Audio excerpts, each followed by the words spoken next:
Սիրելի հայրենակիցներ, բնականաբար ինչ վերաբերում է բանակին եւ ցանկացած բարեփոխում, որ պետք է բարելավի բանակային ծառայությունը, սկզբունքորեն ընդունելի է, եթե այն բխում է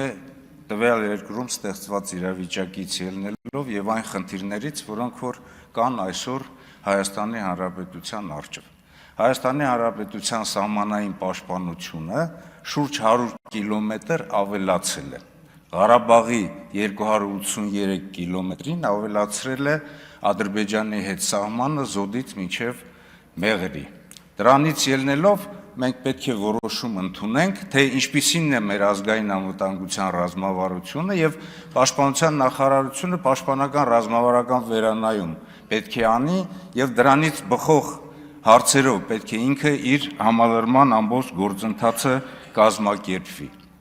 Այդ առումով մեզ համար, պարոն Պապիկյան, ճիշտն ասած, ոչ մի բան բանակային կյանքից ոչ մի բան խորտ չի,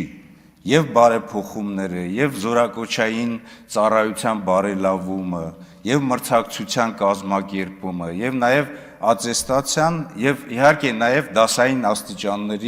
դասային աստիճանների շնորհումը, բայց այս ամենը պետք է բխի մեր մարտական խնդիրներից։ Այսօր մենք տեսնում ենք, որ բանակում սահմանային ծառայության մեջ ընդգրկված են բավականին մեծ քանակությամբ եւ զորահավաք եւ նաեւ երկրապահներ, իսկ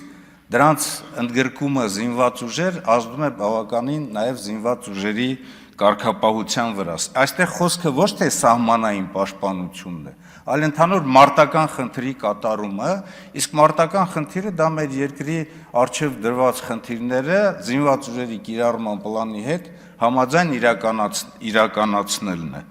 Ինչ վերաբերում է ատեստացիային, ես նորից եմ ասում, ես կարող եմ առանձին հանդիպել, ես նաև ձեզ գրություն եմ գրել, որը նաև վերաբերվել է կազմհաստիկային, կառուցվածքային որոշակի փոփոխություններին, ես ներկայիս ճակերտներով եմ ասում, առանց վիրավորելու,